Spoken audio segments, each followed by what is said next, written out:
Deux invités ce soir, avec le père André-Marie, toujours bénédictin, potier et poète. J'emprunte l'expression « le potier aux mains d'amour », c'est lui. Et Pierre Lunel, qui est écrivain, biographe de l'abbé Pierre, de sœur Emmanuel, du père André-Marie et de bien d'autres, et prochainement du père Pedro de Madagascar. Donc un beau duo et un seul cœur pour nous spirer ce soir dans cette communion des cœurs, des âmes et des esprits à laquelle nous aspirons tous, le sachant comme ne le sachant pas. Oui, à l'exemple des saints, soyons des vivants. Père André-Marie, bonsoir. Bonsoir Chantal, bonsoir Pierre et bonsoir aux auditeurs. Et bonsoir Pierre Lunel. Bonsoir à vous deux et bonsoir aux auditeurs. Parce que le potier aux mains d'amour, l'expression est de vous, écrivain. Oui, il fallait bien que je donne un titre. Oui. Bon, et le titre qui m'est venu vraiment pour André-Marie, c'est Le potier aux mains d'amour. Eh bien oui, mais c'est tout à fait juste. Mais oui, j'avais été ébloui par les poteries qu'il faisait, Ouais. et je trouvais que vraiment c'était fait avec amour. Bon, voilà. Donc le potier aux mains d'amour, maintenant on sait de Je me souviens que tu as écrit que tu étais jaloux de moi quand tu me voyais à mon tour de potier travailler avec cette telle aisance, comme si de rien n'était, et puis le beau sort des mains comme la bonté sort des paroles qu'on emploie. Oui, tout à fait. Ça devient une nécessité, ça devient une respiration, ça devient une normalité. Mais ce naturel m'avait impressionné. De voir comme ça la beauté jaillir m'avait impressionné, c'est vrai. Et naturellement. Tout récemment, j'étais à mon tour et je parlais avec les gens. Je sépare la poterie de la girelle pour déposer le pot sur la planche devant moi. Et les gens qui étaient devant moi, un monsieur intervient et me dit « Père, quelle est la forme du pot que vous venez de faire ?» Alors je leur dis bah, « Écoutez, je ne sais pas, j'ai pas regardé, je vous regardais en parlant. » Mais je dis « Attendez, je vais demander à mes mains si elles ont la mémoire. » Et mes mains ont dessiné dans l'espace la forme du pot. Voilà, tout est inscrit dans les mains, la mémoire des mains. Dans le corps. Dans le corps. Et devenir vivant, c'est de donner à son corps la place auquel il a droit. Oui. Si le corps est animé par l'âme. Ah, bien sûr. Ah oui, et bien sûr, c'est sûr, autrement. Mais alors on n'est pas vivant. On ne peut pas être vivant. On est des semblants. Oui, sans âme, on n'est pas vivant. Non. Mais alors Pierre Lunel, lui, il pétrit et cisèle les mots. Oui, mais c'est important, c'est le corps. C'est le corps aussi. Les mots, c'est le corps, hein, ça Ouais, sort du corps, et Le c'est un mélange entre l'esprit et le corps. Mais c'est dans une sorte de fusion permanente entre les deux. Mais l'écriture, si on n'est pas guidé, comme André-Marie avec son tour de potier, par l'amour, ça ne marche pas. Bah tout, hein, et c'est comme ça, hein, je pense. Mais voilà, Tout. et ça se sent. Ça se sent dans les mots et dans les mots. Voilà, et en chemin, donc tout cela fait que pas à pas, nous sommes en chemin d'éternité, en chemin de sainteté. Donc, en ce soir de la fête de la Toussaint, à l'exemple de nos grands amis, de nos grands frères les saints, eh bien, soyons des vivants. Voilà une façon d'être vivant, hein, quand on répond à l'appel, finalement. La liturgie nous fait dire « Et les saints de tous les temps qui ne cessent d'intercéder pour nous ».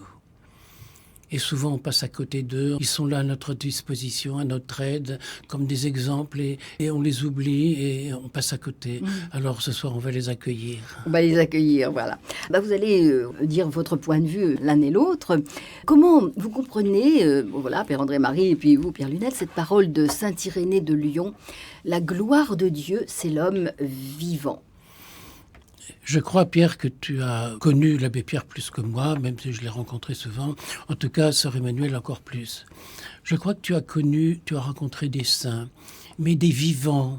Des saints qui n'avaient pas une étiquette, un pins avec marqué, non, des vivants. Des gens à qui on aurait envie de ressembler quand on les rencontre. Mais il y a aussi tous les saints dont on n'a jamais parlé et qui ont simplement vécu leur vie. Banalement, ont distribué des bribes de la gloire de Dieu. Mais la gloire de Dieu ne se coupe pas en rondelles. Si c'est la gloire de Dieu, c'est la gloire de Dieu tout entière. Tout comme dans une parcelle d'hostie, il y a la présence de Dieu tout entière. Et on a ça en nous, mais on ne le sait pas. On n'ose pas le croire et surtout on n'ose pas le dire et le vivre. C'est bien dans ce sens que tu as écrit les nouveaux rois mages. ce qui nous montre une étoile. C'était, je crois, le but de ce C'est livre. ça, oui, oui. Ah oui. oui. Une étoile qui nous permet d'être une sorte de guide dans les cieux, mais des cieux qui sont sur la terre, Oui, pas des cieux inaccessibles. Et l'étoile, on peut également l'attraper de ses mains, l'attraper de ses yeux. oui. Également. Je voudrais rebondir sur les saints vivants. Tu dis très justement, j'ai eu la chance de croiser des saints extrêmement vivants, parce qu'ils l'étaient. Mais je crois que tous les saints ont eu des vies extrêmement vivantes. Il y a une vie qui actuellement me remue beaucoup, celle de Saint Vincent de Paul, parce que, étudiant beaucoup le Père Pedro, comme il est lazariste, Eh oui. je me suis replongé dans la vie de Saint Vincent de Paul. On n'a pas idée vraiment du caractère vivant de ce petit homme de rien du tout, qui a révolutionné complètement la charité au XVIIe siècle. Ce Dans des paysan, conditions épouvantables. ce paysan qui est arrivé à la cour royale, Oui. qui était l'aumônier de Oui. Madame. Oui, qui est devenu l'aumônier des grands, Oui. membre du Conseil de conscience. C'était un conseil que le roi Louis XIV avait institué pour réfléchir aux choses de l'esprit, qui s'est occupé du grand renfermement des pauvres. Enfin, non, c'est prodigieux. C'est l'exemple. Tu vois, tu as mis l'accent tout à l'heure dans ce que tu disais sur l'exemplarité. On a, au fond, envie de les suivre parce qu'ils sont exemplaires. Et je crois qu'être vivant, au sens de la sainteté, c'est donner l'envie aux autres de suivre l'exemple. Oui. Oui. C'est ça, je crois. De s'identifier, d'avoir comme des cailloux plus petits poussés. Parce qu'on est paumé quand on est des êtres humains. On n'a pas de sens souvent. Je vois, la vie prend un sens, écrit là, sur Radio Notre-Dame. Oui, on est Mais là pour la ça. vie prend pas un sens toujours très facilement. Non, Il nous c'est faut ça. des cailloux de petits poussés. Oui. Et les saints sont ceux qui nous déposent ces petits cailloux blancs. Oui. Et quand tu parlais tout à l'heure de l'étoile des rois mages, il n'y a pas de petites étoiles. Elles sont toutes énormes. Notre planète, la Terre, est peut-être l'une des plus petites. Alors à partir de là, je dirais qu'il n'y a pas de petite sainteté, puisque c'est participation à la sainteté de Dieu. Il n'y a que d'énormes saintetés que nous vivons petitement, chacun à notre façon. Et cela me fait penser à Sainte Thérèse de l'Enfant Jésus, qui entendait les gens parler de la sainteté, du ciel, des élus. Il était allé chercher son dé à coudre qu'elle avait rempli d'eau, et puis son petit verre de petite fille qu'elle a rempli d'eau, et le grand verre de cidre de son papa qu'elle a rempli d'eau. Elle a dit, vous voyez, tous les trois, ils sont remplis. Il n'y a pas de petite sainteté. La sainteté, c'est d'être baigné dans l'amour de Dieu. Plénitude. Et souvent, je dis aux gens, quand je prends une de mes poteries, que je la plonge dans l'eau, il y a l'eau à l'intérieur, il y a l'eau à l'extérieur. Il n'y a plus d'intérieur et d'extérieur. La vie intérieure, c'est le mystère du tout qu'on vit à sa mesure et à sa façon. Tu sais ce que disait l'abbé Pierre? Il y avait une formule merveilleuse. Oui, Pierre Lunet. Je trouve que c'est une des plus jolies formules. Il disait, il ne faut pas se contenter d'être vivant, il faut aussi être croyable. C'est une formule que je trouve absolument merveilleuse. Ah oui. Parce que au fond, tous ces saints, la première de leurs vertus, c'est d'avoir été croyables. Oui, oui. Croyable, oui. Si on ne croit pas en eux, si leur vie baignée d'amour, comme tu dis, ne prend pas tout le sens nécessaire pour donner le chemin, à ce moment-là, on n'est pas croyable. Oui. Non, non. Tandis que ces saints ont tous été croyables. Oui. Oui. L'abbé Pierre l'était au plus haut point Bah croyable. oui. On le voit La bien. sœur Emmanuelle, la mère Teresa, pour prendre des contemporains, sont éminemment croyables. Mais c'est leur authenticité qui les rend croyables Oui. ou crédibles ou je sais pas, oui. C'est leur authenticité, et Oui. justement, c'est le fait que le vivant est incarné. Eh oui. Eh oui, c'est ça, voilà. Le vivant est incarné et donc on y croit. On le voit. Hein, il révèle quelque chose. Exact. À propos de la gloire de Dieu et de la phrase de saint Irénée, la gloire de Dieu, c'est l'homme vivant. Osez croire que ce Dieu qu'on ne voit pas, qu'on ne touche pas, qui semble totalement absent, à tel point que la philosophe Simone Veil, morte dans un camp de concentration, l'appelait le grand invertébré gazeux. Tellement il est inapparent, on ne peut pas le saisir.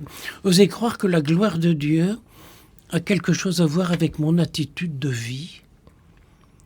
Osez croire que la gloire de Dieu, créateur de milliards de galaxies, a quelque chose à faire avec ma vie, et que le fait de devenir bien vivant résonne en lui au niveau de sa gloire. Mon Dieu, quel mystère! Osez croire cela, C'est la plus extraordinaire, la plus fabuleuse et pourtant la plus invraisemblable histoire d'amour qui soit au monde. Car aimer quelqu'un, c'est se mettre à son niveau. Et Dieu se met à mon niveau et j'oserais me mettre à son niveau. Je faisais remarquer tout à l'heure sur une radio cet après-midi qu'en latin on tutoie Dieu toujours. D'ailleurs en flamand, dans ma langue maternelle, si j'ose dire, on tutoie toujours. Aimer, c'est comme un puzzle qui découvre l'autre partie de lui. Et ça correspond. Le naturel correspond au surnaturel. Encore faut-il qu'il y ait du naturel. Et quand tu disais que l'abbé Pierre, il vivait, c'était des vivants, et c'était croyable ce qu'il vivait.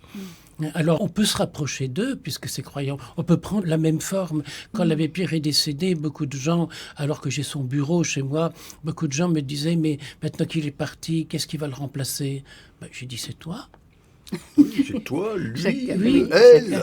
L'amour et l'énergie qu'il y avait dans son cœur, elle est en liberté maintenant. Il faut la capter. Il faut la capter, il faut la capter. prendre, il faut la vivre. Oui. D'ailleurs, l'abbé Pierre disait souvent, j'aime pas tous ces gens qui, avec une punaise, mettent leur photo au-dessus de leur lit. Ils n'ont qu'à prendre une bribe de ma vie et la vivre. Et la vivre Mais de toute façon, là, il est avec nous, là, ce soir, et d'une façon particulière, dans la communion Mais des bien saints, parce sûr, qu'on les fête aujourd'hui. et comme avec- dit très bien André-Marie, Oui. ce sont des bribes, en fin de compte, que les saints jettent comme cela, un peu comme des semailles, Jeter des fleurs, dans, comme disait la dans, petite dans, Thérèse. dans l'éternité. Oui. Et c'est à nous de reprendre ces petites semailles Oui. qui tombent des cieux. Oui. Ils sont là, présents. Ah ouais, bien sûr, c'est ça. Ouais. C'est Jean-Pierre Bonservin qui chante « De l'autre côté de moi, j'ai rendez-vous avec un autre ». Comme si la gloire de Dieu et la mienne, c'est tricoté ensemble, on ne peut pas les séparer. Même si c'est un poil à l'endroit et un poil à l'envers, le tricot avance quand même. Le tricot. Quand j'étais enfant, j'étais émerveillé de cette idée-là. Et puis Jean-Pierre qui chante aussi « Si tu viens à ma terre où j'ai bâti maison, entre de ma chanson ». Nous pouvons, nous, entrer dans la chanson de Dieu, cette chanson d'éternité. Oui. Alors, viens Seigneur entrer dans ma chanson. Viens Seigneur chanter avec moi, pour que moi aussi, je sois avec toi au diapason. Je crois que c'est ça la sainteté. Alors de chacun de mes actes, de mes paroles, débordera ton amour. Peut-on imaginer que ce Dieu, totalement inapparent, comme je disais, cet invertébré gazeux, vienne s'inviter chez moi? Voici que je suis à la porte et je frappe. Et si quelqu'un m'ouvre, j'entrerai chez lui pour souper, moi près de lui et lui près de moi. J'ai l'impression que, tu verras ça chez le Père Pedro, il est en train de banqueter tous les jours avec la présence de Dieu. Quand le dimanche, après la messe, tu as déjà pleuré certainement, mais tu auras des larmes, Pierre, en voyant cette messe, des larmes de plénitude, parce que ça déborde. Et puis, après la messe, il prend le repas avec une trentaine de gamins qui sont autour de lui. Et mon Dieu, c'est la Sainte Seine, c'est le paradis. Ces enfants qui tous auraient été les pieds dans la boue, pieds nus sur un dépotoir, et qui la mangent à leur faim. Et puis alors, il y a cette complicité entre eux. Ah, c'est vraiment extraordinaire. La Pierre Lunel est déjà introduit dans ce qu'il va vivre. Oui, là, oui, bientôt à exactement. Mais Madagascar. André-Marie m'offre justement les fameux petits cailloux, les petits poussets, Et c'est ça. pour rentrer chez le Père Pedro. Oui, tout à fait, en connaissance de cause. Et puisqu'il nous invite à entrer dans la chanson de Dieu, eh bien, nous allons écouter Jean-Claude Gianada qui nous invite aussi à entrer dans cette chanson de Dieu avec l'envie de vivre. C'est le titre de cette chanson. J'avais retiré quelques paroles de cette chanson. Oui. Envie de vivre. Et pour cela, j'en appelle aux battants, j'en appelle aux enfants, j'en appelle aux vivants, j'en appelle aux passants, j'en appelle aux penseurs, aux poètes, aux rêveurs, aux priants. J'en appelle aux exclus et aux prophètes, à tous ceux qui veulent rester vivants. Et Dieu sait, dans le monde dans lequel on vit à l'heure actuelle, il faut se battre pour rester vivant. Et 10 fois par jour, j'ai cette phrase et les gens réagissent toujours très fort à ça. Ils nous auront pas. Hein. Ils nous auront pas. Il n'y a rien à faire. On va rester vivants et on va peut-être les entraîner un peu dans cette folie. De la vie. Oui. C'est une belle folie, cela. Hein. Eh bien, on va écouter avec attentivement ces paroles de Jean-Claude Gianada, Envie de vivre.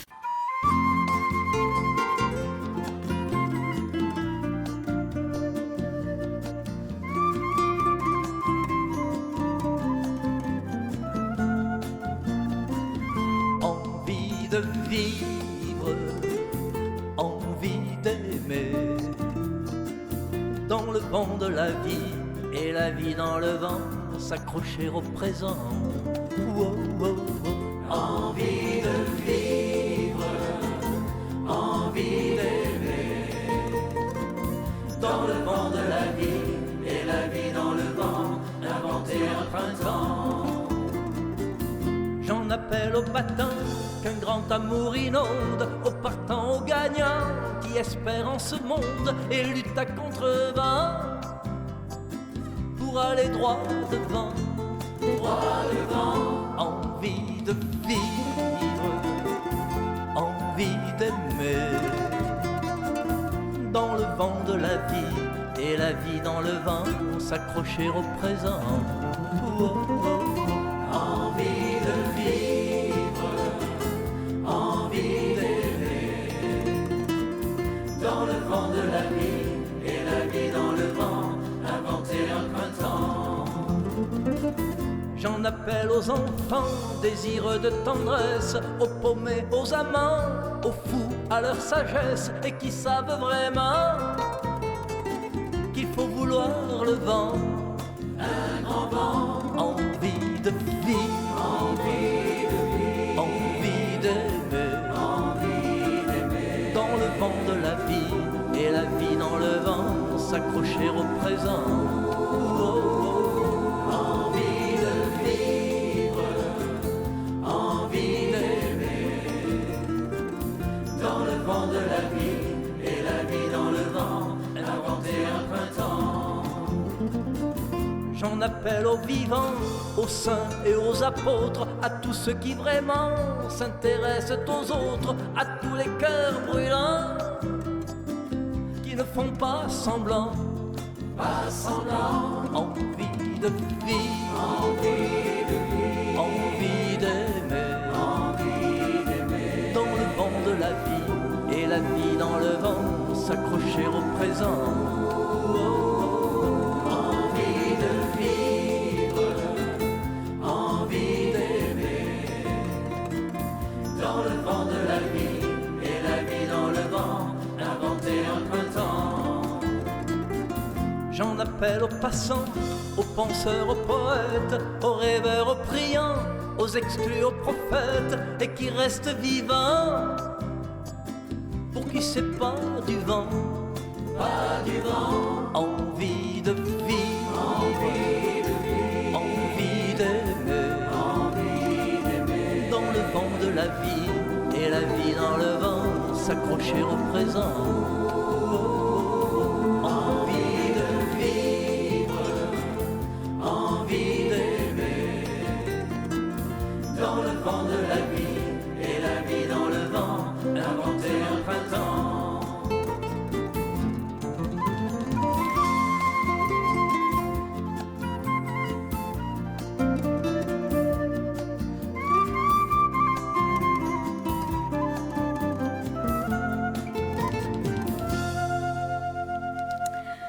Eh bien, voilà, cette envie de vivre, il nous donne envie de vivre, hein, et à plein, Jean-Claude Gianada, comme tous ces saints qui sont de grands vivants.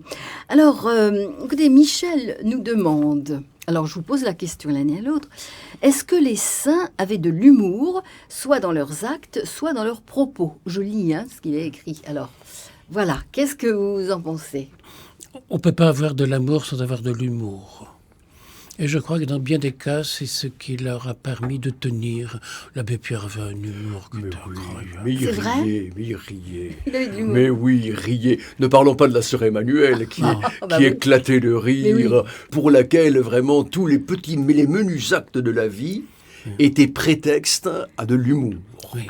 Vraiment, c'était absolument extraordinaire. Moi, je me souviens d'un voyage en train d'Alexandrie au Caire, où tous les deux, nous n'avons pas arrêté une crise de fou rire ininterrompue sur 200 kilomètres. ininterrompue. Mais c'est Bon, c'est mais magnifique de nous, voilà, c'est voilà. de nous Alors, dire tout ça. bon, la sœur Emmanuelle n'est pas nomenclaturée comme sainte encore, mais enfin bon, en tout Elle cas, est, bah, elle a oui. été vivante comme une sainte. Ah Bien oui, sûr. ça c'est sûr. Voilà. C'est l'essentiel. C'est l'essentiel. C'est beaucoup Ouais, ouais. l'essentiel. Et Saint Vincent de Paul avait plein d'humour. Aussi. Mais bien sûr, plein d'humour. Ouais. On a énormément d'anecdotes auprès des grands de ce monde, Bah oui. de l'humour. Non, c'est vrai, je trouve que la formule d'André Marie est très belle. On ne peut pas avoir de l'amour sans humour. C'est très joli. Voilà. Donc, Je me souviens d'un vieux père abbé que nous avions et qui disait toujours quand un jeune se présente au monastère et s'il a été mis à la porte pour indiscipline du collège où il était, c'est un bon signe pour être moine. Exactement. Exactement. Je ne sais pas si vous vous souvenez dans Le Nom de la Rose, Oui. Umberto Eco. oui. Le thème est ce vieux moine Kakoshim qui veut absolument démolir, détruire le traité du rire d'Aristote. C'est le thème du livre.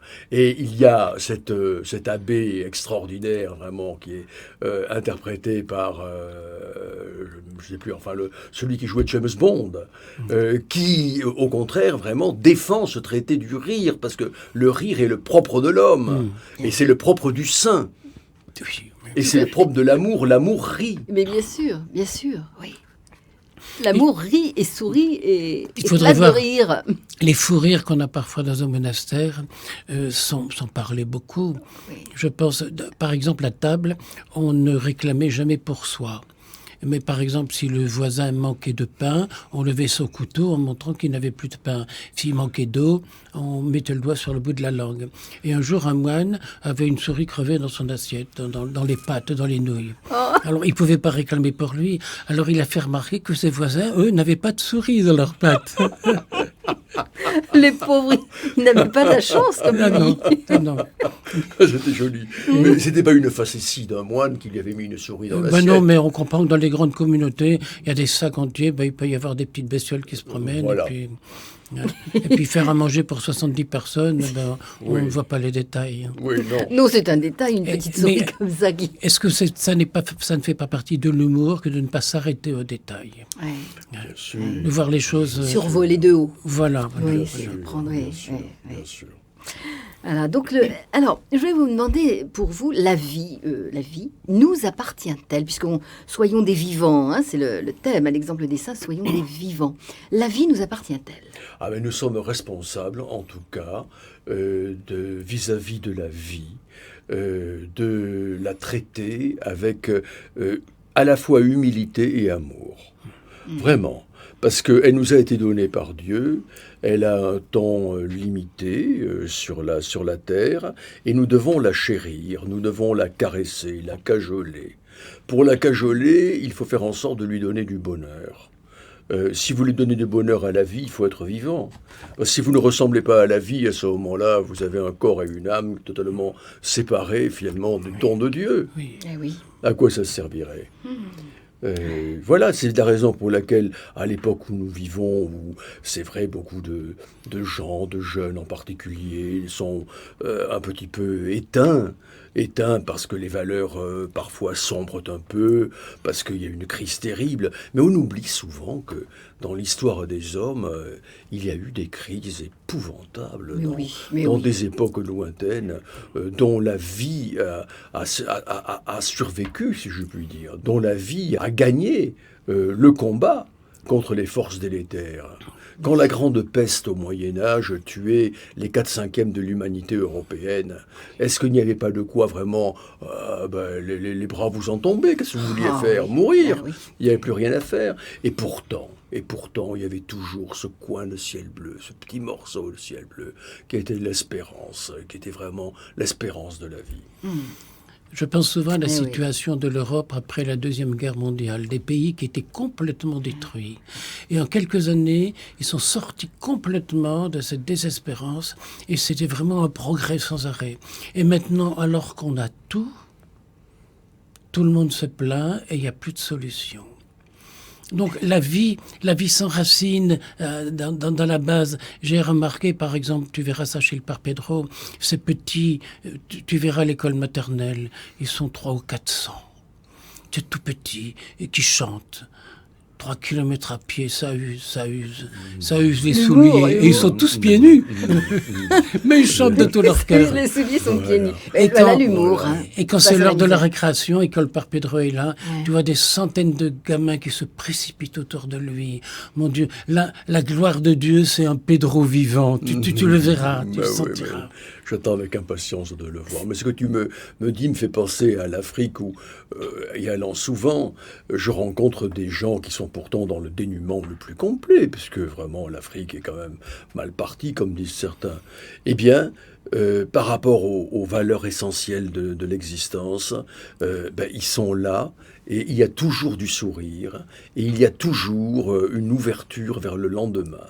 Toujours.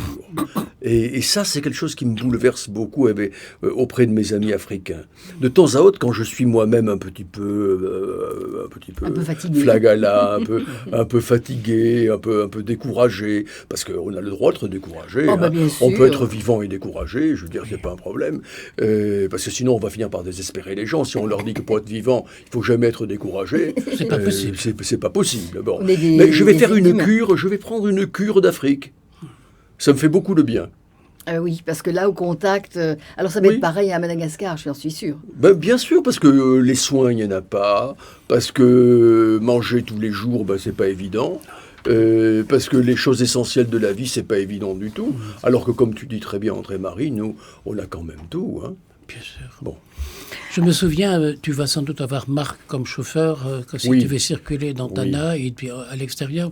Et on passait dans un quartier très très pauvre. Et je voyais 5-6 gamins assis par terre, le derrière dans la poussière, en train de jouer. Et on était allé un peu plus loin. Et au retour, je dis à Marc, est-ce que tu voudrais t'arrêter à tel endroit? Parce que ces gamins, je voudrais bien voir avec quoi ils jouent. Eh bien, ils éclataient de rire, ils avaient un plaisir, ils jouaient avec rien. Ils jouaient avec un petit caillou en équilibre sur un bâton, et puis quand le caillou tombait, tout le monde éclatait de rire, et on passait le bâton et le petit caillou au suivant qui recommençait. Et ils jouaient avec le bonheur de vivre. Et ces enfants sont d'une extrême pauvreté, d'une grande misère, mais ils sont heureux. Il y a une créativité parce qu'ils n'ont rien, mais Voilà. Ils sont vivants. Ils sont vivants. Mais oui. Dans la misère, mais vivants. Alors que ceux qui ont peut-être tout sont peut-être des morts vivants. Mais oui, parce Parfois. qu'on a tendance à oublier des petites choses essentielles que ces gamins, dont parle André-Marie auprès du père Pedro, eux voient. Ils sont capables, je suis persuadé, de voir réellement le coin de ciel bleu et réellement de voir des petites choses merveilleuses à travers des petits riens. Mon plus grand bonheur, c'est quand je vois les larmes des mamans parce qu'on a donné quelque chose à leur gamin. Ils sont touchés. Une petite portion de vache qui rit, par exemple. Ben oui. C'est Ben le oui. grand bonheur là-bas. Oui. Ben oui. C'est René-Marie Rinck qui parle du regard qu'on lui avait offert dans un hôpital, où il avait deviné un peu de cette émouvante gratitude par laquelle les enfants orphelins et les malades solitaires récompensent la moindre bonté à leur regard. Et le vivant, il est à ce niveau-là, au niveau d'un regard qui éveille un sourire, d'un sourire qui éveille une espérance. C'est du vivant. On devrait toujours avoir ce regard de gratitude sur la vie pour y réveiller la bonté. Aucune thérapie ne peut changer notre rapport à la vie tant que nous n'acceptons pas de changer les noms que nous portons par des oui à la vie. Je pense que le vivant, c'est d'abord et avant tout quelqu'un qui dit oui. Qui dit oui à ce qui arrive, qui dit oui aux événements, qui dit oui au bonheur, qui dit oui à la joie, qui dit oui à la tendresse. Il est en ouverture, quoi. Oui. Oui. Ce oui ne vient pas d'une technique en nous fût-elle religieuse, mais d'un accueil de la source qui est la même de génération en génération. Nos ancêtres ont eu cette même chance que nous, s'ils ont pu la saisir, si nous savons la saisir. Ces noms à la vie sont des barrières, des barricades que nous construisons autour de la source. Nous disons non à tout ce que nous n'aimons pas, et en ce sens nous méprisons la grande vie, alors que le oui est l'occasion de digérer, d'intégrer, de recevoir même ce qui était considéré comme inacceptable. Ma grande souffrance, c'est de voir des gens d'église dire non. J'ai reçu hier on était mercredi, 4 demandes. Par exemple, d'une dame qui est catéchiste et qui prépare une maman depuis 2 ans au catéchuménat pour recevoir le baptême. Or, le prêtre de la paroisse vient d'apprendre qu'elle est divorcée et il refuse de la baptiser. Mais où va-t-on ? Alors, les enfants de cette dame qui a 37 ans et qui est catéchumène, ces 3 enfants qui vont au catéchisme, refusent d'aller au catéchisme maintenant. Alors, on me dit, est-ce que vous pouvez la baptiser quand même ? Je dis, comment vous écrivez même ? M', il faut des règles, il faut des habitudes. Elles sont là. Mais on a le droit de faire mieux que Pas de barrage à l'amour. Pas de barrage à l'amour. Tu sais, le non suscite le non. Exactement. Mais oui, c'est vrai. Et puis Ça, c'est une fermeture. Dans la même après-midi, alors que cette maman était là en larmes pour m'expliquer ça avec sa catéchiste, une dame vient et puis me dit, voilà, j'ai été mariée 2 fois, je me suis séparée de mon mari, mais je n'ai jamais été mariée à l'église. Est-ce que j'ai le droit de me marier maintenant à l'église ? Et à elle, je dois répondre oui. Mais elle épouse un homme qui, lui, est divorcé. Alors, lui n'a pas le droit, mais elle a le droit. Mais où va-t-on ? Où va-t-on ? Alors, ça, c'est des lettres mortes. Oui. Et si on mettait de la vie là-dedans, de l'amour, et pour ça, il faut se mouiller. Les vivants que tu as connus, ce sont des gens qui osaient prendre des risques. Oui. Bah, ça, De oui. toute façon, ce risque, on le prend vis-à-vis de qui ? Vis-à-vis de l'amour de Dieu. Oui. C'est Et oui. si on reçoit un coup de bâton de l'Église, mais je le mérite, votre coup de bâton. Je l'ai provoqué, Oui. mais moi j'ai provoqué l'amour de Dieu. Et quand on dit dans le Notre Père, ne nous laisse pas succomber à la tentation, j'ai l'impression que lui succombe souvent à la tentation de la compassion, de la miséricorde, de la bonté, d'aller chercher la brebis perdue qui s'est sauvée, et en abandonnant les 99 autres. Mais la brebis qui s'est sauvée parce qu'elle a trouvé un trou dans la haie, vous ne croyez pas que demain elle va repasser par le même trou pour encore aller faire une escapade ? Eh bien, toutes ces escapades, c'est du vivant. Et dis seulement une parole et je serai guéri. Une parole, ça peut guérir. Mais justement, dans l'amour, c'est quand la brebis, elle est dans les bras du berger qui l'aime, elle a trouvé ce qu'elle Tout à cherchait. fait, oui. Puis le oui, Voilà. cette capacité vraiment à dire oui et à prendre le risque du oui, Oui.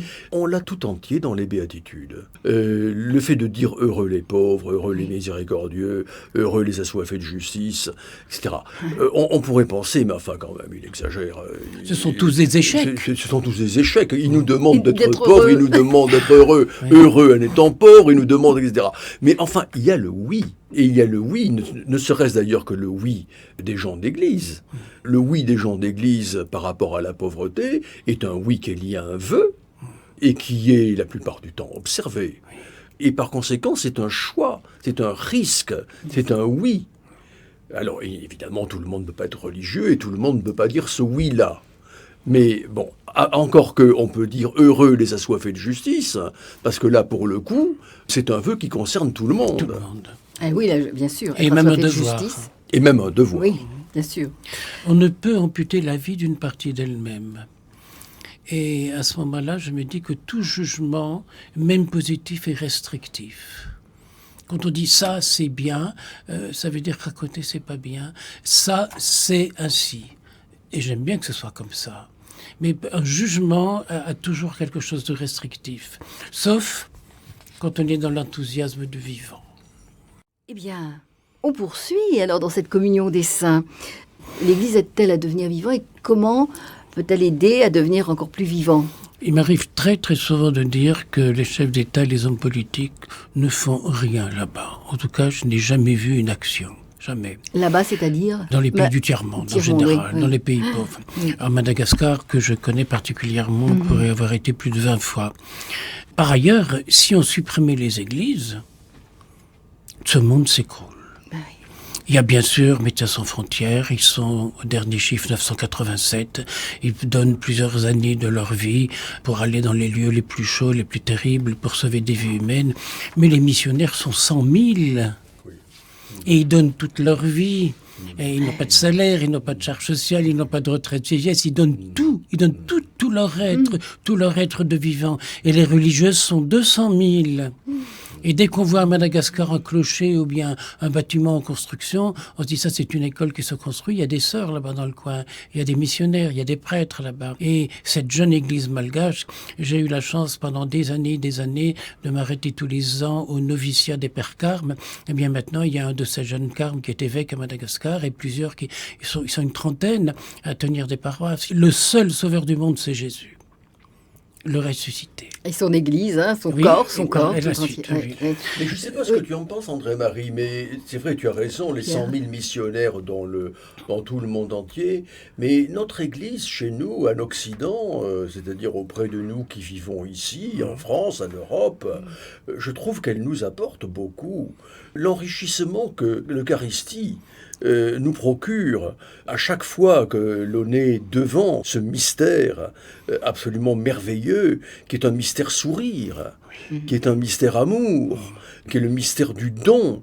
Il n'est pas si fréquent que dans la vie que nous menons au quotidien, nous soyons souvent confrontés à ça. Donc l'Église nous apporte, de mon point de vue, énormément l'essentiel dans l'équilibre justement du vivant aujourd'hui.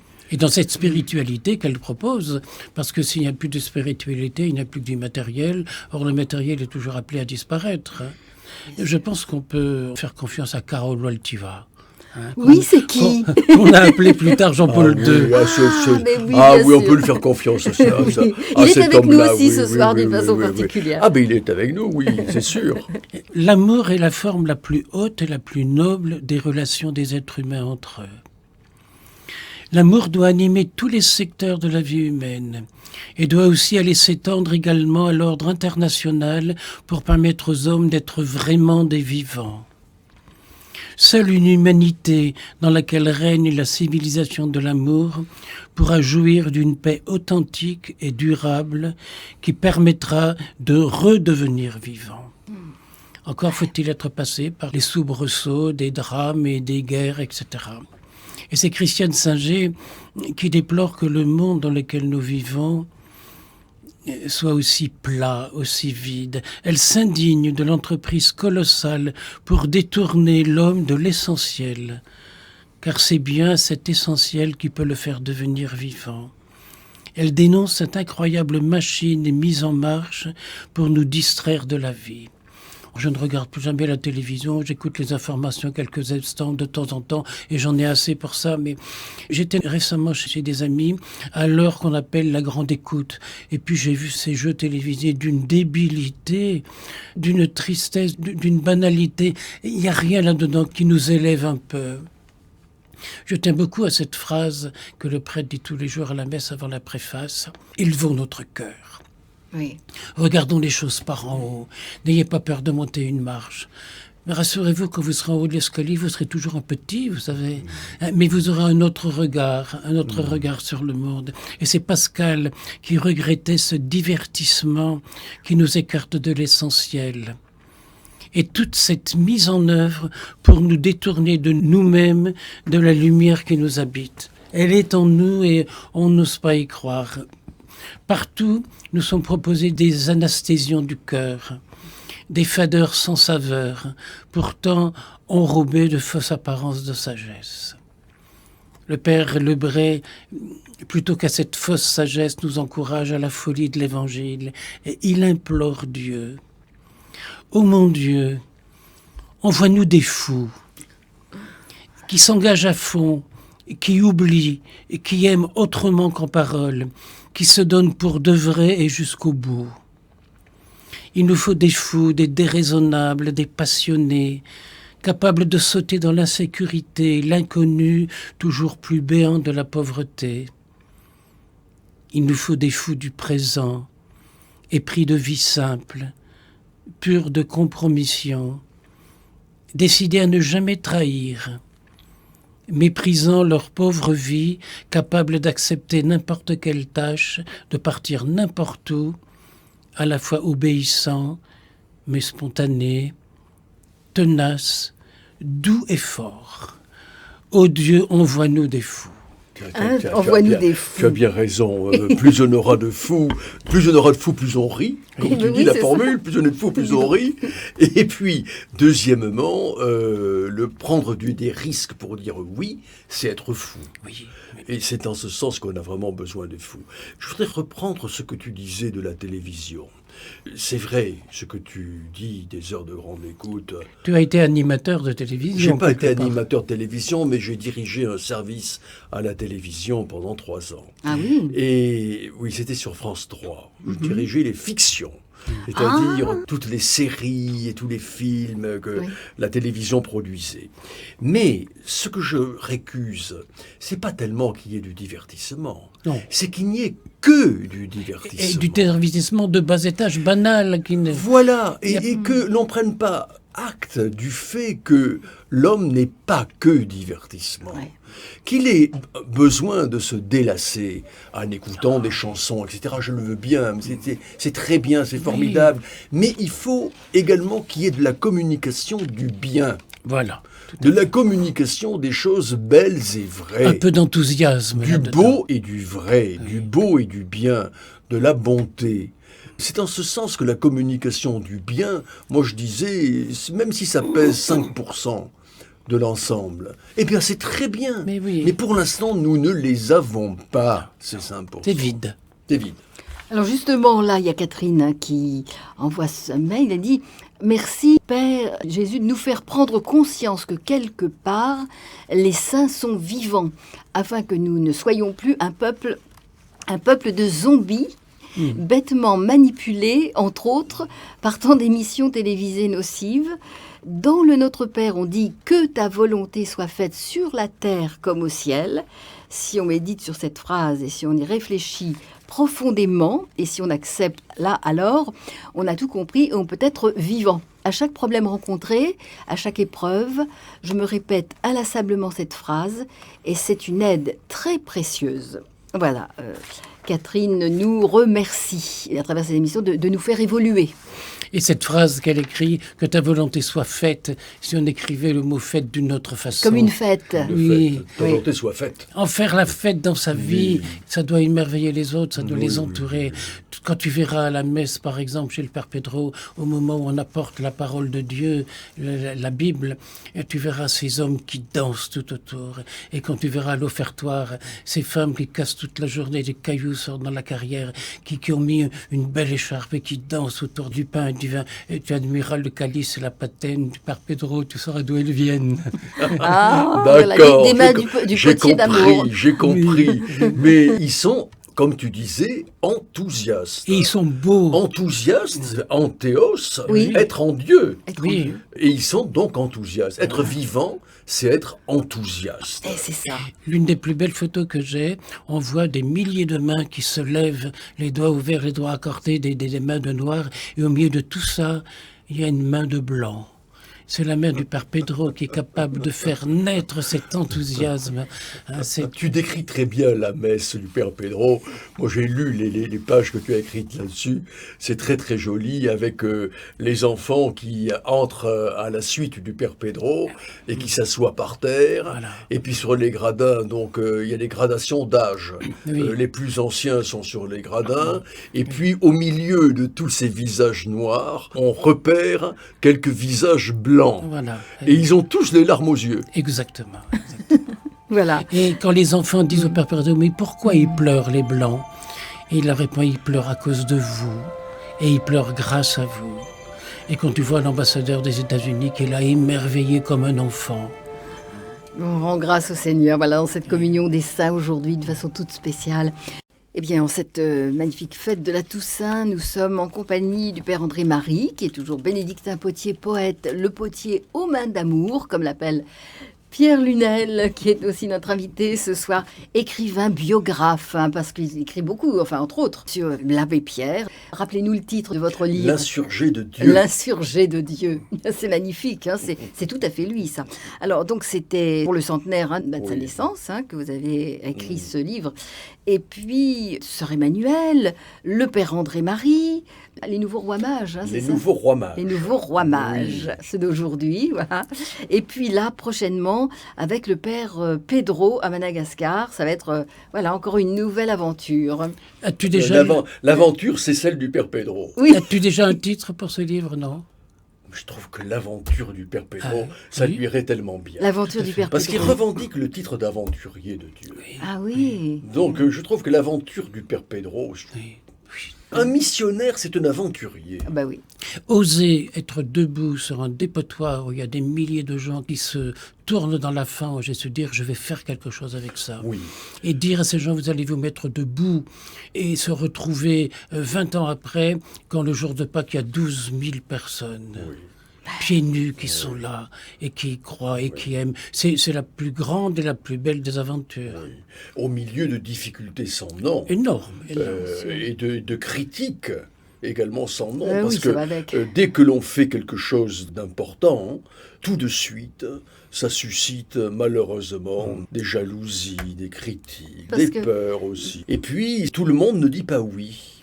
On en revient C'est ça, à, oui, c'est à ça. ça. Tout le monde ne répond pas oui. Oui. Alors que devant une action comme celle du père Pedro, normalement, il devrait y avoir une sorte de cri unanime. Bah oui. Oui. Mais oui, c'est Je évident. dis souvent que si des urbanistes européens, si des chefs d'État, si des psychologues, si des éducateurs osaient aller voir là-bas comment ça marche et comment ça marche, comment c'est un succès extraordinaire. Quand on pense que ces gamins du dépotoir, après des années de scolarité, à 87% auront leur baccalauréat. Alors ça, c'est formidable. Mais oui. Ils étaient en train de chaparder dans les rues de Tana, Voilà. de vivre d'expédients, C'est ça. puis avec un peu de drogue, etc.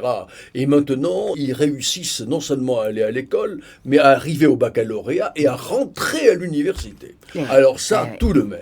Ma petite Ça montre. filleule, Ella Marie, qui est venue l'autre jour là, Oui. eh bien, qui, lorsqu'elle était enfant et même encore adolescente, courait pieds nus et puis conduisait le zébu et puis la charrette, et puis élevait ses cochons. Eh bien, elle est à l'université d'Amiens et il y a eu les premières notes et elle a de très très bonnes notes, même en français. Ah, voilà. Alors Ben que voilà. plein de Français ont 4, 5 ou 6 ou 0 même. Et elle a 15. C'est magnifique, Ah oui, c'est vraiment, oui. oui, ouais. Ben voilà. Ah oui, c'est- Et voilà des vivants. Et ces gens-là qui n'avaient rien du tout, bâtir des maisonnettes Ouais. avec des petits balcons fleuris par-dessus le Ça, marché. la beauté en C'est- plus. C'est quelque chose d'extraordinaire. Je lui suis vraiment très reconnaissant à Pedro d'avoir donné de la beauté aux plus pauvres. Ouais. Bon sang. Et quand on Ah, pense oui. que l'un des responsables du FMI, en voyant sa maison, a dit à ses collaborateurs, on ne va pas aider le père Pedro, ce qu'il fait, c'est bien trop beau pour des pauvres. C'est imbécile. Tout à fait, j'avais le mot. C'est le mot. imbécile. Tout à fait. oui, Or, ce sont les pauvres eux-mêmes, parce qu'ils ont de la beauté en eux, de la Qui bonté l'ont en eux. bâti. Voilà. Mais oui, Ce Ils sont ont un eux qui meneur, l'ont ils fait. ont un meneur, mais ils jouent le jeu avec lui. bien sûr, bien sûr. Un match de football, on le gagne ensemble. Oui. Et le père Pedro En est équipe. Tu le verras jouer au football. Ouais, foot, Oh là. ah oui, mais il n'est pas argentin pour rien. Bien sûr. C'est un professionnel aussi du Oui. foot. Mais il voulait, quand il était jeune, il voulait être prêtre footballeur. Oui. Alors, il y avait un vieux supérieur lazariste de Buenos Aires qui lui a dit « Mais ça n'existe pas dans nos règles d'église. Le prêtre footballeur n'est pas dans nos cordes. Et il y a bien des potiers prêtres. Pourquoi il n'y aurait » pas Oui, mais toi, tu l'as inventé, ça. Ça, tu l'as créé Ah pour bah oui, toi-même. mais... Tu comprends? Oui. Au Vatican, il n'y avait pas de moine potier. Non, Non. mais quand même, Benoît XVI est pianiste. Oui.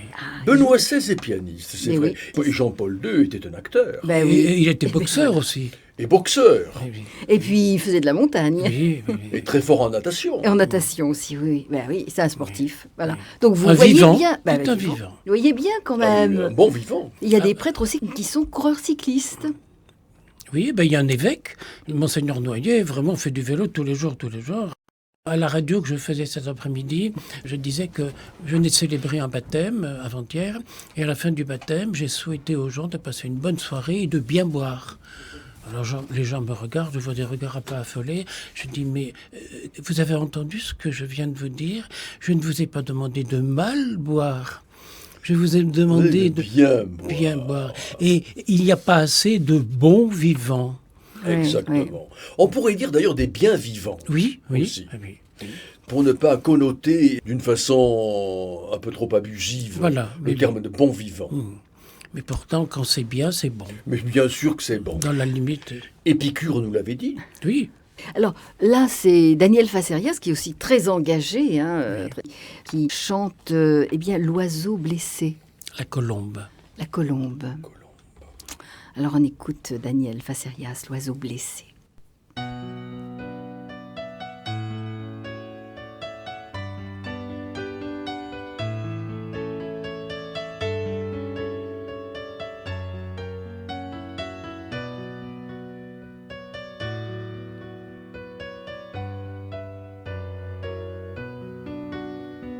Vois l'oiseau blessé, la tête sous son aile.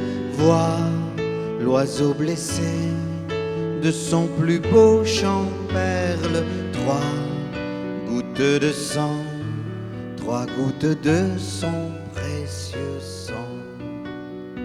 C'est une colombe, une colombe, une colombe.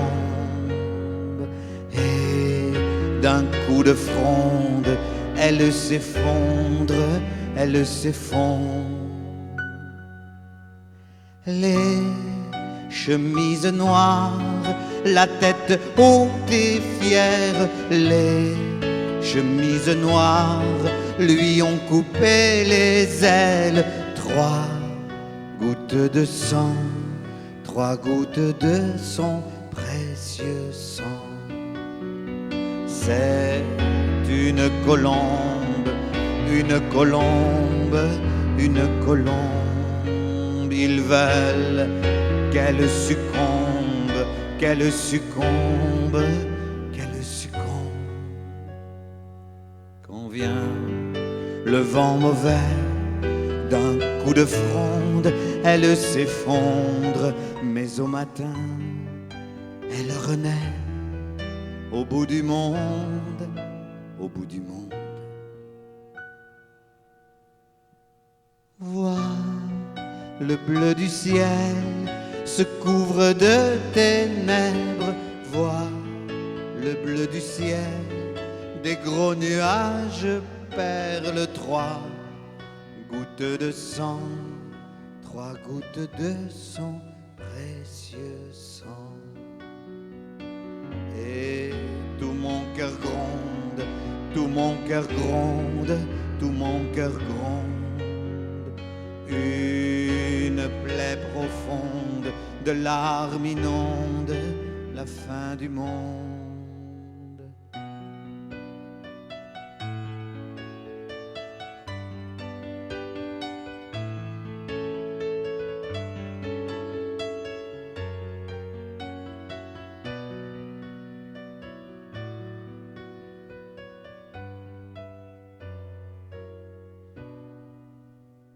Voilà, cet oiseau blessé, colombe. Très beau. C'est beau, hein? Ah oui, c'est vraiment très beau. Oui, Daniel Facerias a beaucoup de talent et beaucoup de cœur aussi. Ça va ensemble parce que ça ne fait qu'un. Un talent s'il n'y a pas de cœur.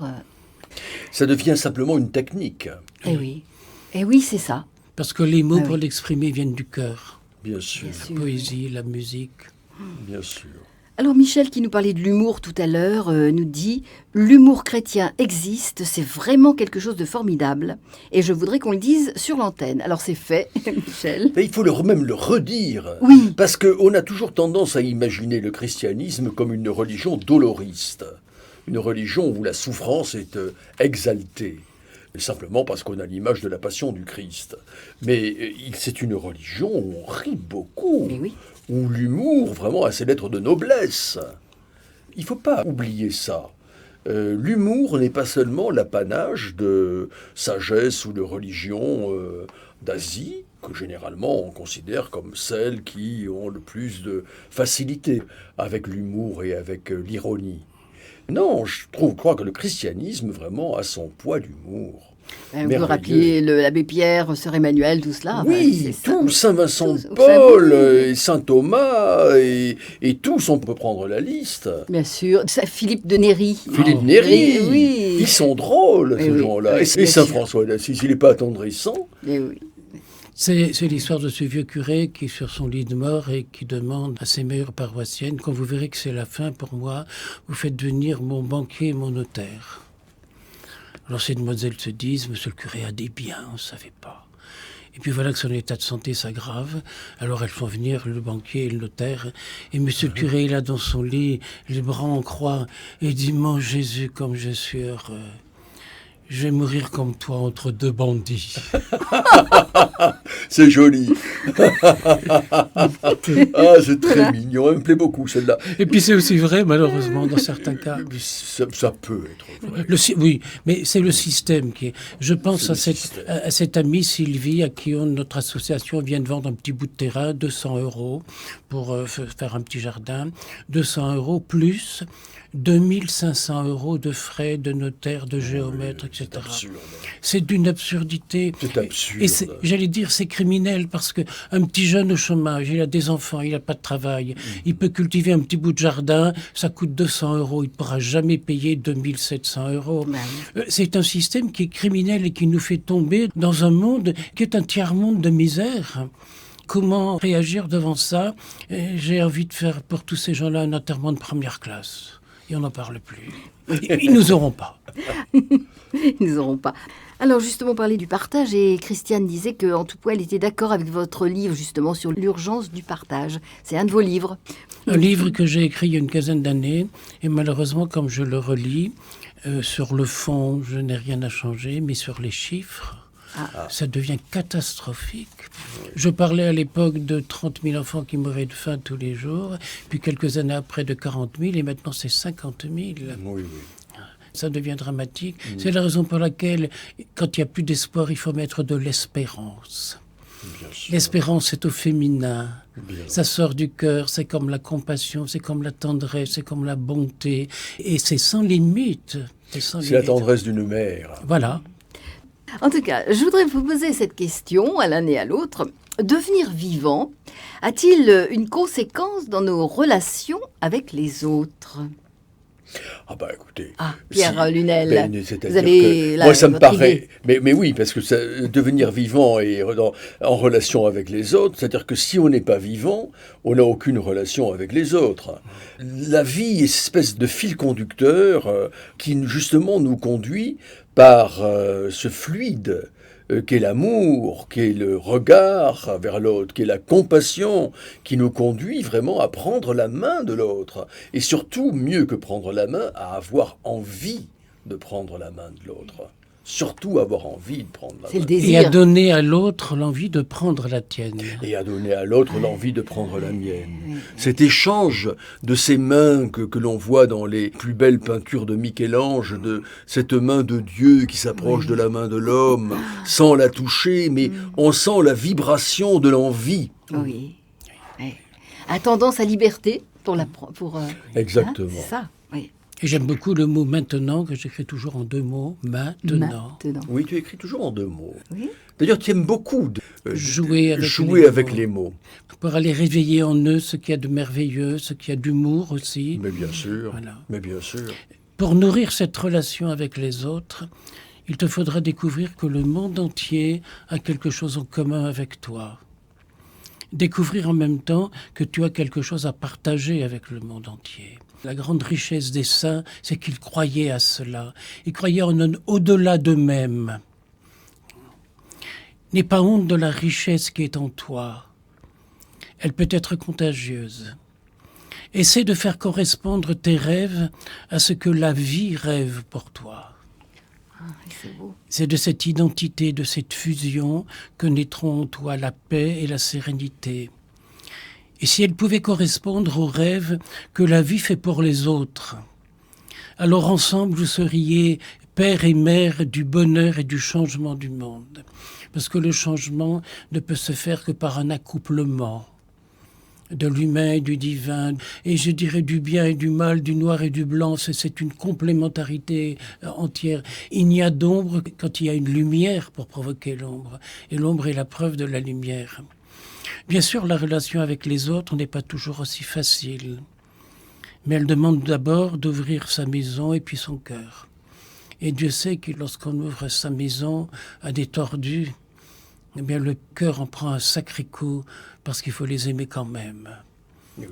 Aimer quand même. Quand même. C'est une formule de l'abbé Pierre, ça, tu oui. sais, quand même. pensais Aimer quand même. Je pensais que c'était de moi, tu vois, tu me le prends. Ah bah, Non, mais non, vous avez pensé la même chose. Ben bien voilà. sûr, bien sûr. C'est le même Simplement. esprit. Ça réjouit. Oui. Parfois, cela éveille un cercle magique de confiance, d'attention. Les pauvres, il faut les accepter comme ils sont, avec leur langage, avec leurs odeurs, et j'en sais quelque chose. Je me demande parfois comment ai-je pu supporter durant plus de 20 ans la présence dans ma propre maison d'alcooliques sentant le tabac froid. Je n'ai jamais fumé de ma vie, mais vous saviez ce que je dépense régulièrement pour leur offrir un paquet de cigarettes qui ne fait qu'augmenter. Et ça leur fait du mal, mais ils n'ont que ça. Et quelque part, ils ont besoin de ça. Eh oui. Cela incommodait tout le monde. Mais j'essaie de ne pas en avoir le dégoût.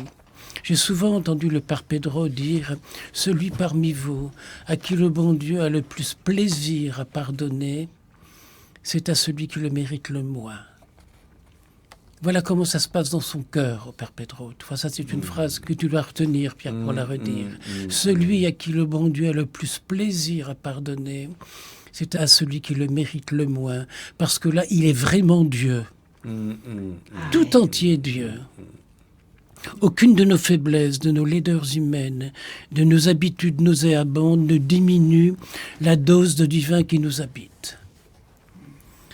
Tenter d'avoir la même attitude avec les autres, c'est peut-être les inviter justement à devenir vivants, leur en donner l'occasion, en acceptant tout ce qu'ils sont sans nier leurs faiblesses. Vous êtes tous les mêmes, les curés, avait dit un détenu au père Philippe Maillard. Vous ne nous prenez pas tout entier, vous ne regardez en nous que ce qui vous convient. C'est plus facile d'être gentil, mais les saloperies en nous, vous ne voulez pas les savoir. Et bien le bon Dieu, lui, les sait, mais il les voit pas.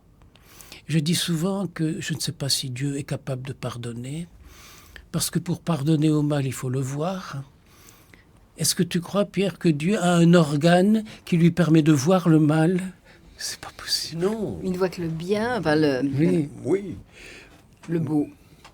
Mais en revanche, dans la relation avec l'autre, les deux vertus sans doute qui concourent à ce que le vivant en nous peut être contagieux, c'est l'enthousiasme et le pardon.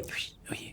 L'enthousiasme pour la vertu de croissance, la vertu d'élan que l'on peut donner, de joie, de rire que l'on peut donner, et le pardon parce que d'abord on se pardonne soi-même et on pardonne l'autre.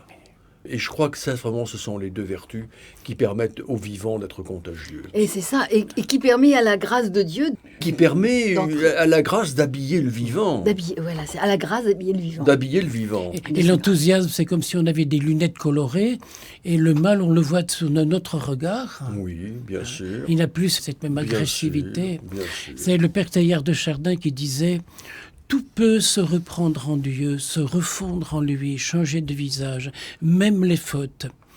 Et cela peut permettre de redevenir vivant à ceux qui ont perdu cet enthousiasme. Voilà. Alors, Père André-Marie, et puis notre ami Pierre Lunel, quel fruit, quel profit donne à la conscience le fait d'être vivant ? On raconte qu'un grand sage en Inde, très admiré, et dont les enseignements éveillaient beaucoup d'âmes, décida de quitter son ashram et de devenir mendiant. Il était devenu sale et traînait autour des temples. Un marchand le frappait souvent et le chassait du lieu de prière. L'autre le bénissait gracieusement. Bientôt, il fut reconnu comme un grand sage et un grand saint. Et lorsqu'on lui demanda pourquoi il avait été si gentil envers quelqu'un qu'il avait critiqué et battu, il répondait « Les saints et les manguiers sont ainsi. Quand on lance des pierres aux manguiers, ils ne vous donnent en échange que des mangues. » C'est magnifique. Et je crois que, je me souviens à la Quelle sagesse. cathédrale d'Antsirabe d'avoir assisté dans la semaine à des choses horribles dans la ville. Et le dimanche, je suis allé donc à la messe. J'avais plein le cœur de ce que j'avais vu. J'étais au point que j'assistais à la messe dans la foule et au point que je ne suis pas allé m'avancer au moment de la communion. J'ai voulu attendre un peu. Et quand la cathédrale s'est vidée, je suis allé vers le tabernacle et j'ai dit, tu sais Seigneur, c'est pas à toi que j'en veux. Tu sais, oh non, pas du tout. Mais pour moi, c'était pas possible. Et puis, j'ai regardé les vitraux, j'ai admiré cette église, tout en granit. Et le premier des vitrails, à gauche, c'est Saint Vincent de Paul, qui ramasse des enfants à la porte des églises, parce qu'à l'époque, beaucoup de jeunes mamans, un enfant naturel, l'abandonnaient à la porte de l'église. Et puis le deuxième vitrail, c'est le baiser du lépreux de Saint François d'Assise. Et le troisième vitrail, c'est Saint Martin, qui partage son manteau avec un pauvre à la porte d'Amiens. Et en voyant ça, je me suis dit, est-ce que ces gens, quand ils ont vécu ça, ont été aidés, encouragés par l'Église de l'époque? Est-ce qu'on leur en a pas voulu? Est-ce qu'on ne leur a pas fait reproche? Mais bien sûr qu'on leur en a fait reproche. Et on voudrait que chez nous, tout se passe facilement et être admiré simplement parce qu'on a fait quelque chose de bien. Quand on a déjà eu la chance de faire quelque chose de bien, ça suffit. Alors ça suffit, des histoires, on n'en parle plus. Et qu'on en parle de telle ou de telle façon, qu'est-ce que ça peut te faire? On n'est pas ce que les autres pensent de nous. Et on n'est pas non plus ce que nous-mêmes nous pensons de nous. Parce qu'on est débordé par ce mystère qui nous habite, qu'on est incapable de découvrir, même les yeux ouverts. Et qui sait quel équilibre précaire, les saints cachés, il y en a tellement qui ont vécu, mais dont on n'a jamais parlé. Les hommes devenus des vivants ont maintenu par leurs prières, leur bénédiction, leur vigilance spirituelle et leur compassion pour l'humanité.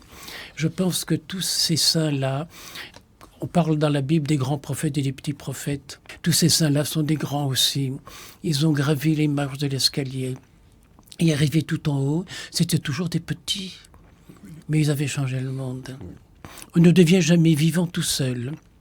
Un mimétisme s'établit, un appel à la ressemblance au modèle unique.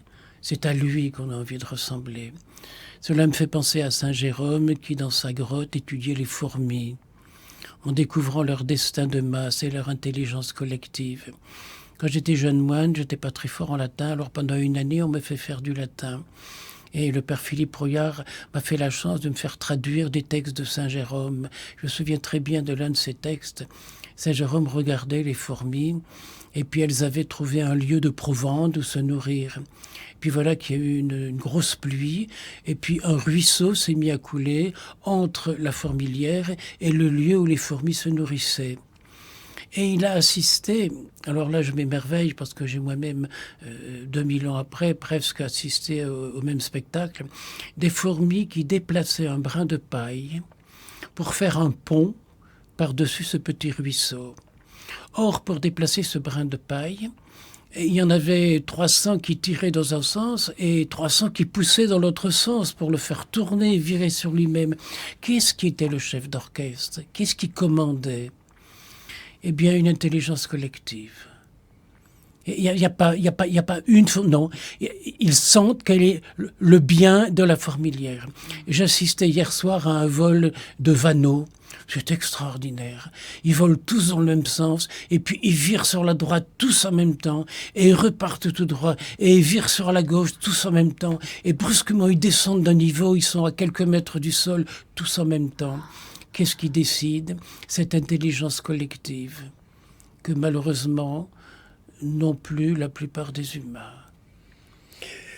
Parce que probablement nous ne réussissons pas à dominer notre ego. Et notre mental. Et notre mental. Je crois que c'est ça notre dimension humaine, à la fois notre dignité et notre indignité humaine. C'est un peu le défi à surmonter dans une vie. Ah oui, c'est ça. C'est ça, c'est le défi. Il faut ouvrir justement, et c'est tout ce travail spirituel et humain pour... C'est un travail de tous les jours, je dirais presque de toutes les minutes. Un peu comme le sage indien qui quitte son ashram pour devenir mendiant. Voilà. Et C'est, qui, voilà, on lui jette il parle du manguier qui ne peut que donner des mangues, même si on lui jette des pierres. exactement. Il y avait un autre sage indien qui était un riche commerçant et qui un jour avait décidé de tout quitter pour devenir un renonçant. Alors il était là au pied de son arbre et il ne mendie même pas dans ce cas-là, ces sages-là, ils attendent qu'on leur donne. Et un jour, un autre marchand qu'il avait connu dans le temps vient le voir et puis, selon la tradition, embrasse la terre là où il a posé les pieds. Et puis, je lui dis, pourquoi tu fais ça? Parce que tu as renoncé à tout, toi, pour atteindre la sagesse. Et voilà que ce sage vient embrasser la terre aux pieds de l'autre. Et lui dit, mais pourquoi tu fais ça? Mais dis-toi, tu as renoncé à bien plus que moi. Toi, tu as renoncé au bonheur éternel. Ah oui. Et les saints, ce sont ceux qui ont cet humour-là Oui, pour oui, le oui, dire, pour le vivre et pour le faire. Je pense, on m'a cité l'exemple de ces deux jumeaux qui, à des kilomètres de distance, avaient très souvent la même attitude et même les mêmes conversations. Tiens, on a raconté ton frère l'autre jour. Et de quoi il vous a parlé? Eh bien, il nous a parlé des animaux de son enfance. Et c'était le sujet que l'autre avait à ce moment-là. Ah, oui. J'ai Une connu combinaison. aussi, à l'époque de mes premières années de vie monastique, un brave homme qui était un thérapeute qui soignait par des plantes. Alors, il mettait une plante entre les mains d'un malade et avec sa baguette, il sentait si c'était positif ou négatif. Et il avait un frère jumeau. Tous les deux avaient renoncé à faire leur service militaire, mais à l'époque, c'était criminel. On allait en prison quand on était objecteur de conscience. Oui. Il a été en Belgique et l'autre était en France. Et celui qui était en France avait, dans sa jeunesse, rencontré des associations qui invoquaient le diable, etc. Et en prison, il a beaucoup réfléchi à ça. Et il avait même eu des phénomènes. Par exemple, il se trouvait dans un couloir et brusquement, il ne pouvait plus avancer. Il y avait du froid, comme un rideau froid qui l'empêchait d'avancer. Et quand il s'est retrouvé en prison, il s'est mis à réfléchir. Il avait eu la preuve de l'existence de forces négatives. Il s'est dit, mais il y aurait peut-être une force positive. Et il est arrivé, à force de réflexion, à découvrir la foi et à se faire baptiser. Mais il avait un grand drame. Il dit, mon frère, quand je vais le retrouver après la guerre, il va m'en vouloir parce que je l'ai rejeté. Eh bien, son frère, dans un autre pays, s'était converti à la même date. C'est magnifique. Voilà, c'est cette communion Oui. des saints que nous évoquons ce soir. Eh bien, on va écoutez tout de suite un autre chanteur, Hugues Fantino. Un chanteur chrétien qui va de paroisse en paroisse et qui fait des animations de grande valeur. Et il chante « Choisis la vie ».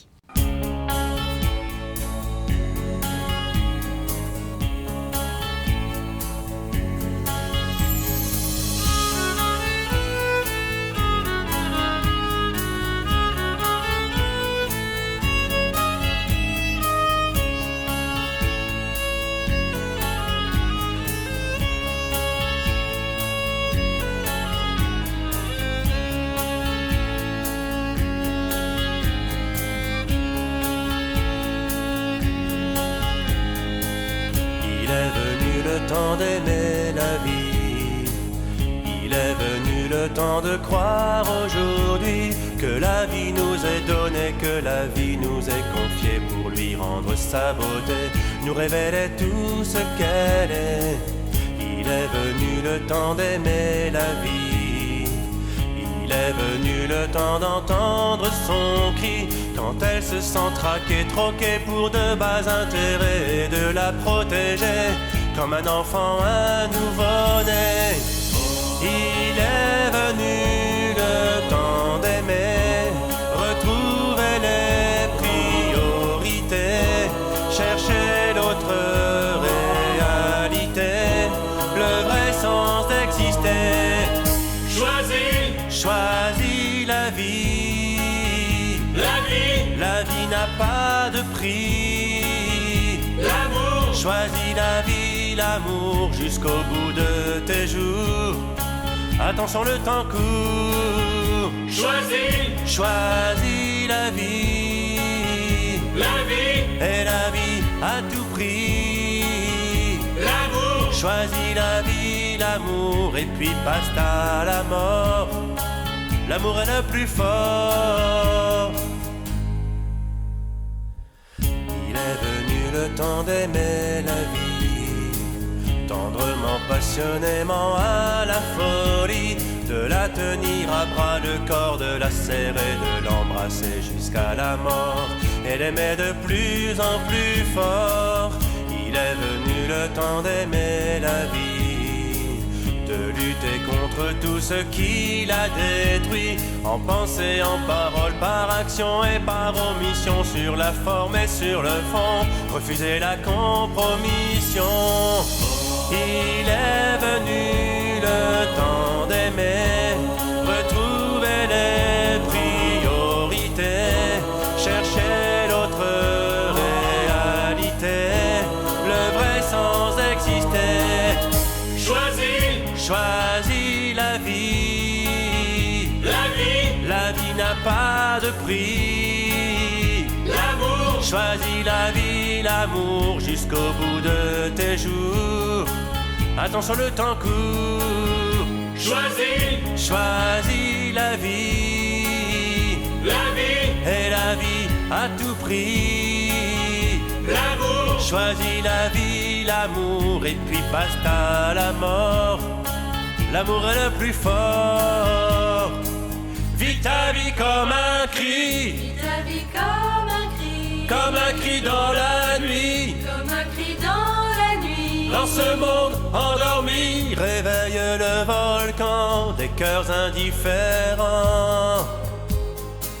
Vis ta vie comme on prie. Vis ta vie comme on prie. Ouvert à l'infini.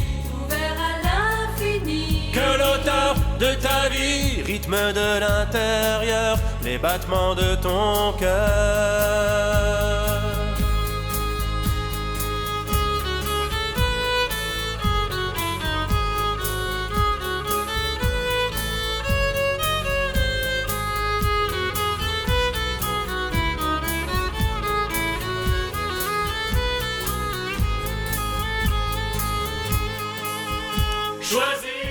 Hugues Fantino choisit la vie.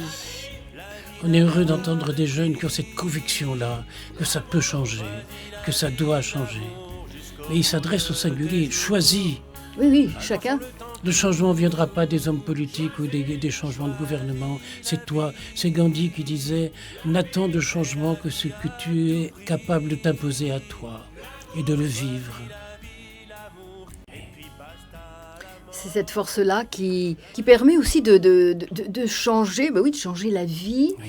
et de changer aussi l'orientation. Les choix de vie, et pas seulement personnels, mais si on choisit chacun ses changements personnels, c'est ensemble, et donc on oriente aussi les choix des hommes politiques. Voilà. Oui, Si nous et les puis choisissons. il ne faut pas imaginer que c'est linéaire. Heureusement d'ailleurs, c'est-à-dire qu'on peut avoir un choix de vie qui va dans prenons un mot rapide, dans le mauvais sens, et puis on peut choisir Oui. de transformer Eh oui. complètement C'est ça. ce sens-là. C'est un choix, c'est un risque, c'est un oui. C'est un oui. Et comme je disais des jumeaux, quand l'un fait une chose, l'autre va dans le même sens. Dostoïevski raconte que son frère demandait pardon aux oiseaux maltraités, comme s'il demandait pardon à la vie. Eh oui. La vie qui est dans un oiseau. Cela semblait absurde aux yeux de certains, mais cela lui semblait juste, car tout ressemble à l'océan où tout s'écoule et communique. Bien sûr. On touche à une place et cela se communique à l'autre bout du monde. Il en dit de même pour le pardon. C'est une part du pardon universel. Je suis très touché du nombre de gens qui viennent se confesser chez moi. D'abord parce qu'ils savent qu'il y a un prêtre là qui est disponible. Ensuite, la porte d'église n'est pas fermée, la maison est ouverte, etc. Et ils viennent souvent pour l'excuse d'acheter une poterie. Mais je sais très bien que s'ils font 25 km pour acheter une poterie, ou 40, c'est pas uniquement ça. Et puis un peu à la fois, ils se confient et ils demandent à se confesser. Et quand ils ont fini de se confesser, je dis maintenant, on va faire une pénitence. Voulez-vous que je la fasse avec vous? Et je leur prends la main. Et on récite ensemble Notre Père, parce que je leur dis ton péché c'est le mien et mon péché c'est le péché du monde. On va ensemble demander pardon. Agneau de Dieu qui enlève le péché du monde. C'est pas tes petites histoires à toi. Le bon Dieu n'en a rien à faire de tes petites histoires. Et moi encore moins. Mais si on demandait pardon pour le monde, pour cette laideur qui s'étale partout, nous on va mettre un petit peu de beauté là-dedans. Et je me souviens d'une question que tu m'avais posée il y a quelque temps, Chantal, quand on avait parlé de beauté. Et tu m'avais demandé s'il y avait quelque chose de plus beau que la beauté. Et j'avais dit oui, c'est quand la laideur est pardonnée. Et qu'elle est lavée quelquefois par nos larmes, quelquefois par nos révoltes, quelquefois par nos cris, par nos pleurs ou nos prières, quand la laideur devient beauté. Moi, quand j'apprends à la radio qu'un criminel a été puni, mais ça me réjouit absolument pas. Une punition, ça va pas changer le monde, mais quand un criminel regrette ce qu'il a fait. Dans le regret, il y a des larmes d'amour, je crois. Bien sûr. Il y a tout d'un coup une prise de conscience, oui, que ça peut être différent et autre chose. Et si mon petit amour faisait partie de ce grand amour collectif, Oui. comme la vie, qu'on appelle la communion des saints, je pourrais me poser la question, inutile, j'en ai déjà la certitude et la conviction. Et de plus en plus, j'imagine et je crois que la vie, c'est comme l'air qu'on respire. On en a chacun une partie dans ce studio, on remplit ses poumons, et ce qui sort de mes poumons, tu vas le respirer dans l'instant qui vient. Et si la vie, c'était la grande vie qu'on partage, on en a tous une partie en nous, mais c'est une partie du tout. Et si l'amour, c'était une partie du tout. J'étais récemment chez un professeur de médecine et j'avais lu un article qui m'avait beaucoup touché, qui disait que les différents organes de notre corps ont une intelligence personnelle. Le cœur décide de battre, mais c'est pas nous qui décidons pour lui. Le cerveau décide pour lui. Et l'intestin, est-ce que c'est pas lui qui décide et qui décide de façon impérative? Et si on se disait, mais la vie, c'est tout ça. Je suis en train de lire un livre de René Barjavel, justement sur la vie et sur le corps, et qui m'émerveille, parce qu'il montre que le corps, c'est une unité extraordinaire. Et quand une partie fait mal, on dit, je suis malade. Mais oui. non, tu n'es pas malade. J'ai mal ici ou j'ai mal là. Et pourtant, on a des congés de maladie parce qu'on a mal à tel ou tel endroit. Oui. C'est le corps social. Pour terminer, il y a Marie qui pose cette question. Elle dit « Cette émission me donne beaucoup de questions. Quand on est dans la situation du trouble psychique, c'est une grande question de savoir si on aime. Et même pour le Christ, on ne sait plus si on l'aime. Je suis au chômage, mais j'ai travaillé un temps dans un CAT. » Voilà, eh bien, le monastère de Croix-Rousse, c'est un monastère où il y a beaucoup de malades qui, sur le plan psychique, ont des problèmes. Mais tout comme je dis souvent qu'un enfant n'a pas une présence divine débile et un vieillard une présence sénile, ils ont tout entier la présence. Et on a voulu créer ce monastère il y a 40 ans pour permettre justement à chacun d'aimer le bon Dieu à sa façon. Et quand un frère fait une crise d'épilepsie en plein milieu de la grand-messe du jour, eh bien, ses voisins le coincent pour pas qu'il tombe de trop, pour ne pas... et puis on le relève, et puis il est plein de son pipi, et alors ça n'enlève rien à la gloire de Dieu. Au contraire, la gloire de Dieu, quand elle est vécue dans l'humain, il y a des années, j'hésitais quelquefois, des visiteurs qui viennent chez moi à la demeure et qui voulaient aller visiter le monastère, aller à la messe, parce que c'est une liturgie qui est une liturgie de pauvres, mais la liturgie des pauvres, elle est riche de la gloire de Dieu, et je découvre combien de gens sont émerveillés de voir ces petits frères qui sont pour la plupart des pauvres. Cette semaine, je suis allé célébrer 3 fois avec eux. Eh bien, il fut un temps où ça me lassait un peu. Maintenant, je vis ça comme un émerveillement. Oui. Et il y a 15 jours, parce que ce monastère de Croix-Rousse, qui a été fondé par le père Guilhuy et que j'ai aidé à ce moment-là, a fait depuis 11 fondations. Eh bien, il y avait les 11 supérieurs qui étaient là, et le responsable de la communauté de Croix-Rousse a dit, voyez le père André-Marie qui est là, c'est grâce à lui que vous êtes tous réunis. La gloire de Dieu, quand on la construit, on n'en est pas conscient du tout. Bien sûr. Et puis, et ça le devient. Oui, et c'est la sainteté elle aussi. Ça n'exclut pas, ces troubles-là n'excluent pas d'être la sainteté. Voilà. Mais n'exclut pas l'amour non plus. Mais non, plus. Mais bien sûr. N'exclut pas l'amour. On peut souffrir de troubles psychiques et aimer à sa manière. C'est ce que vient de dire André-Marie avec l'épileptique qui tombe. Bon. Oui, oui. C'est ça, c'est-à-dire que la personne qui souffre de troubles psychiques aura le sentiment, aura l'impression qu'elle n'aime pas. L'impression qu'elle est coupée oui, dans le froid. qu'elle est coupée Oui. de l'amour Oui. des autres, et même, dit-elle, de l'amour de Dieu. Oui. Mais en réalité, sans le savoir, elle continue d'aimer. Je dirais même que le caractériel, qui est insupportable, mais est-il responsable de son caractère? Non. Et il y a dans ces communautés beaucoup de ferveur pour se supporter les uns les autres, de patience et de passion. Hein. Bien sûr. Mais nous sommes tous jumeaux.